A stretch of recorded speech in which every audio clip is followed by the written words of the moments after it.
Workers for the Red Cross are responding across the U.S. as this winter storm brings treacherous travel conditions and life-threatening cold from the south all the way up to New England.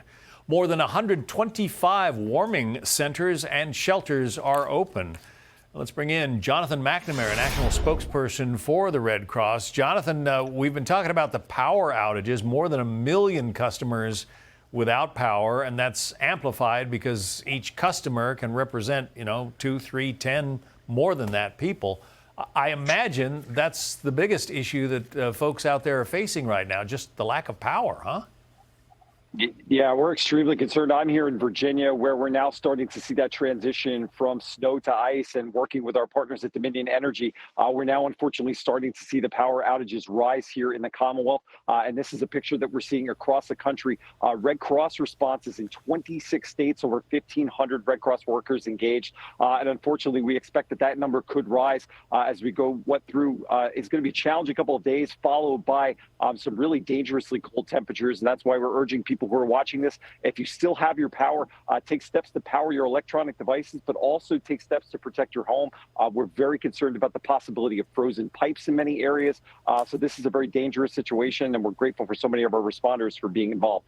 In this internet era, people are accustomed to going to their laptop computer or desktop computer to figure out where they should go. But if you don't have power, it might not be so easy. You might not have your Wi-Fi up and running. So how do they find, say, a Red Cross shelter if they need to go to one? Yeah, well, if your cell phone is still powered, we have a tool called the Red Cross Emergency app, which is going to allow you to find a emergency shelter location near you, as well as a tremendous amount of tips to help keep you safe during winter weather and extreme cold. But we're also encouraging people to watch their local news and to follow their local governments, who are also going to be posting information about emergency shelters. If you're going to be in your home, though, during these situations, it's important that you're following safe practices like using generators safely, as well as things like space heaters, because unfortunately we also see an increase in home fires during this time. So many different ways that you could stay safe. Fortunately, the Red Cross and many partners are getting the message out so that people can avoid those dangerous situations. Yeah, I mean, most people are being urged on this Sunday to stay home and, watch TV, read a book, whatever. But you've got workers who need to get to these shelters. How are they doing at that particular job? Yeah, well, fortunately, we at the Red Cross have a number of partners who aid in that effort. It could be local and state governments, local police departments, as well as the National Guard.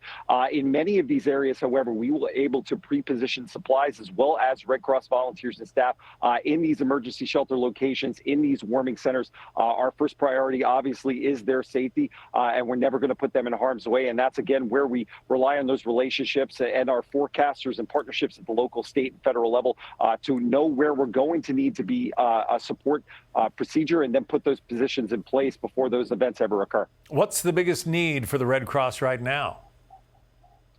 Well, we're dealing with a number of things. Obviously, on the disaster side, we're encouraging people to take steps to keep themselves safe, but we're also dealing with an emergency blood shortage across the country. Over 100 blood drives canceled as a result of this storm, leading to over 3,500 units of blood uncollected. So if you're in an area that's not being affected by this winter weather, please consider scheduling your appointment to donate blood at redcrossblood.org. We want to keep what's already a severe blood shortage from getting worse, and that's something we're going to be focusing on over the days and weeks to come as we try to help our hospital partners that are already stretched thin, dealing with what has been a very active flu season. So again, redcrossblood.org, schedule your appointment and support the Red Cross and the patients we serve. Jonathan McNamara from the Red Cross in Virginia right now for us. Jonathan, thanks for the information. Thanks, guys. Hey, Sean Hannity here. Hey, click here to subscribe to Fox News YouTube page and catch our hottest interviews and most compelling analysis. You will not get it anywhere else.